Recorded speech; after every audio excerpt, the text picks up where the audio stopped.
मीडियाची जाण हीच आमची शान या तत्वावर चालणाऱ्या जिया विराट इंटरनेट न्यूज मध्ये मी मोहिनी उपाध्ये आपले स्वागत करते। तर आता पाहूया सविस्तर घडामोडी। प्रजासत्ताक भारत संघटना अध्यक्ष अमोल सभा मडामे यांच्या मार्गदर्शनाखाली डोंबिवलीत प्रबोधनकार ठाकरे व्याख्यानमाला संपन्न झाली। या व्याख्यानमालिकेचे हे 5वे वर्ष होते। डोंबिवली पश्चिम येथील पॉलिटेक्निक सभागृह जोंधळे हायस्कूल या ठिकाणी थोर समाजसेवक प्रबोधनकार ठाकरे व्याख्यानमाला सोहळा मोठ्या आनंदोत्सवात संपन्न झाला।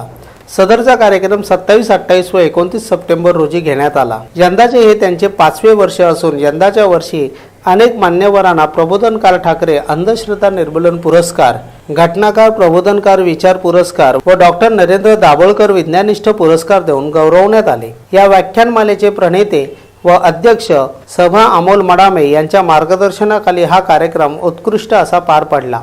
या प्रसंगी प्रमुख अतिथी म्हणून शिवराज्य पक्ष राष्ट्रीय अध्यक्ष ब्रिगेडियर सुधीर सावंत, राष्ट्रीय प्रवचनकार दिवा बागुल, बहुजन समाज पार्टी ठाणे जिल्हा उपाध्यक्ष दयानंद किरतकर, महाराष्ट्र अंधश्रद्धा निर्मूलन समिती सातारा प्रशांत पोद्दार तसेच अनेक अधिकारी व पदाधिकारी उपस्थित होते। शाल, श्रीफळ व पुष्पगुच्छ देऊन उपस्थित मान्यवरांचे स्वागत करण्यात आले। या व्याख्यानमाला सोहळ्याप्रसंगी प्रमुख अतिथी ब्रिगेडियर सुधीर सावंत, राष्ट्रीय प्रवचनकार दिवा बागुल, दयानंद किरतकर, अमोल मडामे यांनी सर्वांना अतिशय सुंदर असे मार्गदर्शन केले। नंतर महाराष्ट्र अंधश्रद्धा निर्मूलन समिती सातारा प्रशांत पोद्दार यांना प्रबोधनकार ठाकरे अंधश्रद्धा निर्मूलन पुरस्कार देऊन गौरवण्यात आले। तसेच इतर मान्यवरांना ही सन्मानपत्र देऊन सर्वांना गौरवण्यात आले। डोंबिवली पश्चिम येथील एव्हरेस्ट सभागृहात ज्येष्ठ साहित्यिक डोंबिवली भूषण नवरे यांना श्रद्धांजली देण्यात आली। यात अनेक मान्यवरांनी भाग घेतला। आज आपल्या शन्ना नाहीत असे वाटतच नाही। ते फार मोठे व्यक्तिमत्व होते। ते आपल्यात नसले तरीही साहित्याच्या रूपात कायम डोंबिवलीत राहतील अशा शब्दात श्री गणेश मंदिर संस्थांच्या वतीने डॉक्टर अरुण नाटेकर यांनी श्रद्धांजली वाहिली। ज्येष्ठ साहित्यिक तथा डोंबिवली भूषण शन्ना नवरे यांना श्रद्धांजली वाहण्यासाठी शनिवारी सायंकाळी पश्चिमेकडील एव्हरेस्ट सभागृहात शोकसभेचे आयोजन करण्यात आले होते।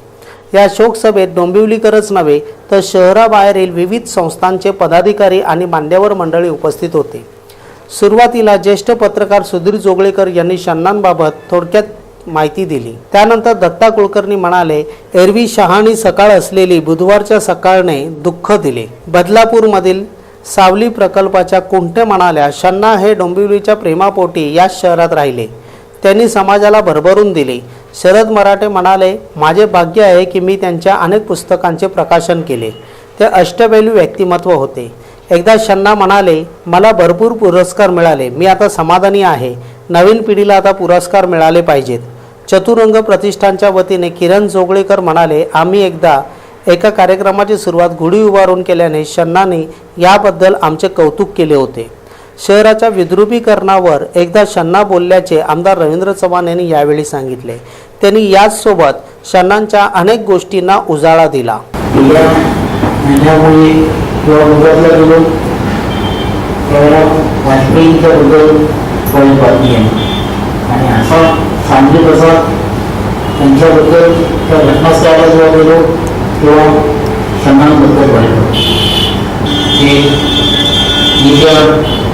त्यांच्या अंधदर्शनाला मुकलो याच्यासारखा माझा सारखं वाईट काम कुठेच झालं नाही।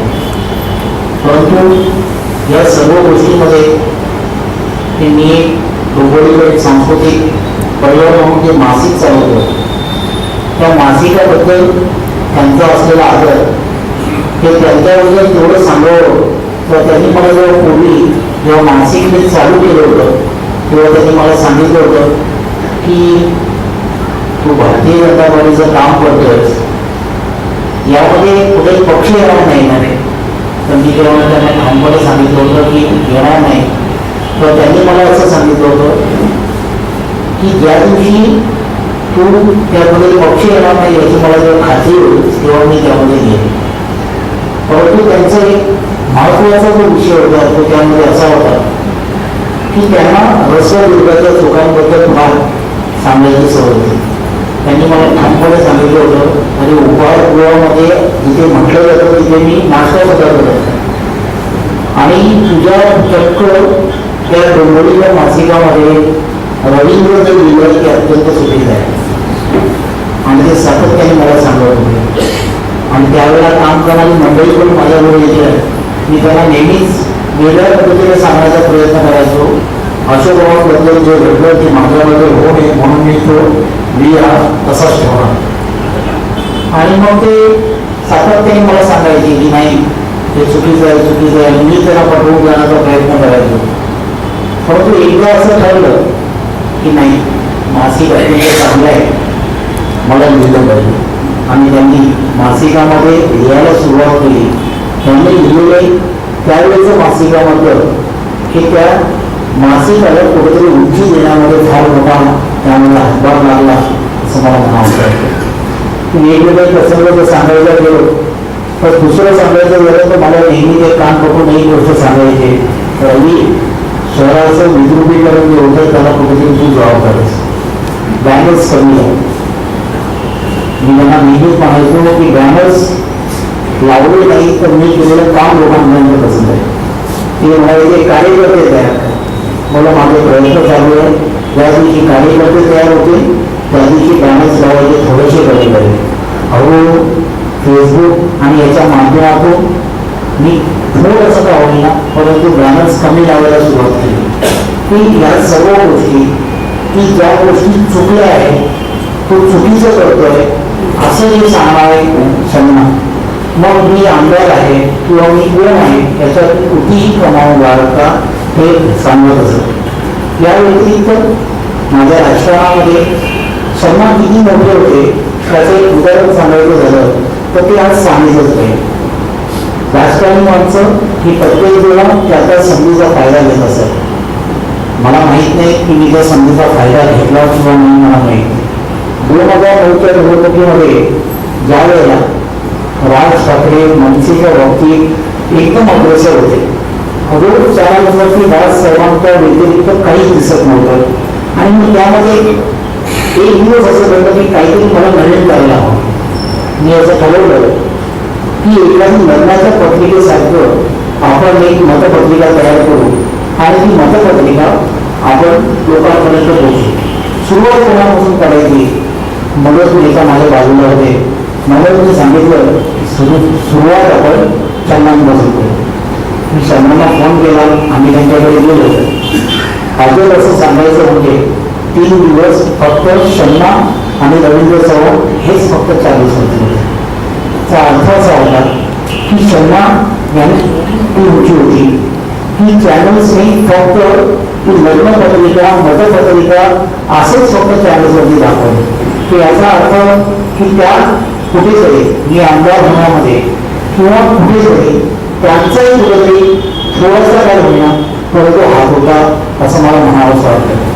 त्यामुळे सन्मानना इथून निघून गेल्यानंतर त्या सांस्कृतिक नगरीमध्ये डोंबिवली या शहरामध्ये ते वेगळी पोकळी निर्माण झाली की जी साहित्यामध्ये पोकळी आहे आणि ती कधी न भरवणारी पोकळी आहे असं मला वाटतं. यानंतर माजी मंत्री जगन्नाथ पाटील, मधुकर चक्रदेव, अंजली बापट, डॉक्टर सुनील पुणतांबेकर, मीना गोडखिंडी यांसह अनेकांनी श्रद्धांजलीपर भाषणे करून शन्नांच्या आठवणींना उजाळा दिला. ठाणे शहर महाराष्ट्र नवनिर्माण सेनेच्या महिला अध्यक्षपदी सेजल कदम यांची निवड झाली. त्यांनी जिओ विरातला दिली छोटी मुलाखत.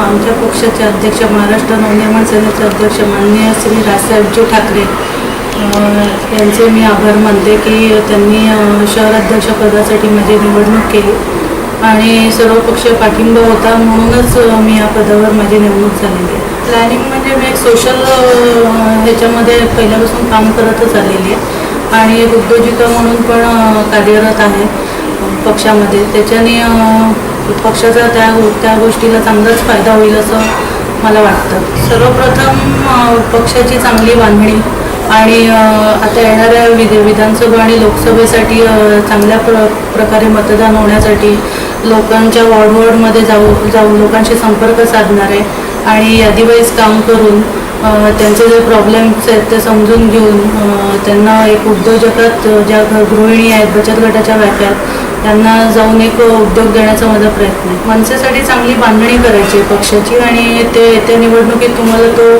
रिझल्ट दिसेलच. विद्यार्थी सेना जी आमची आहे पुरुषांची, त्यांच्याबरोबर जाऊन आम्ही युथ कॅम्प घेणार आहोत कॉलेजेसमध्ये जाऊन.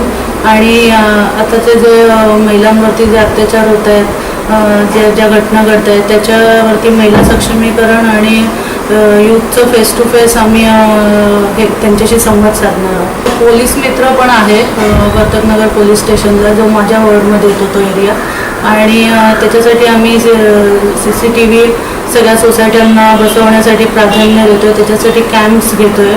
आपल्या नितीन सिग्नलच्या तिकडनं जो फ्लायओव्हर गेलेला आहे तिथे वरती CCTV लागलेले आहे. त्याची कनेक्टिव्हिटी पोलीस स्टेशनला वगैरे देत आहोत. त्याच्यासाठी राजसाहेबांचे जे विचार आहेत ते आम्ही त्यांच्यापर्यंत पोहोचवण्याचा पुरेपूर प्रयत्न करणार आहोत. आणि मला पूर्ण विश्वास आहे की राजसाहेबांच्या विचारांना त्या प्राधान्य देतील आणि येत्या निवडणुकीच्या काळामध्ये ते चित्र तुम्हाला बदललेलं दिसेल. 2007 रोजी जेव्हा पक्षाची स्थापना झाली त्यावेळेला राजसाहेबांचे जे विचार जे अगदी जनमानसापर्यंत त्यावेळेपासून जे पोहोचत होते त्यावेळेपासूनच मला पक्षात कार्यरत होण्याची इच्छा होती. माझ्या मिस्टरांनंतर मला हे काम करण्याचं योग मिळाला. सध्या ते पण माझ्या पाठीशी तेवढेच खंबीरपणे उभे आहेत, म्हणून हे काम करताना मला जास्त आनंद होतो. आपण आपल्या सूचना व समस्या आम्हाला जरूर कळवा. आमचे दूरध्वनी क्रमांक आणि ईमेल ॲड्रेस.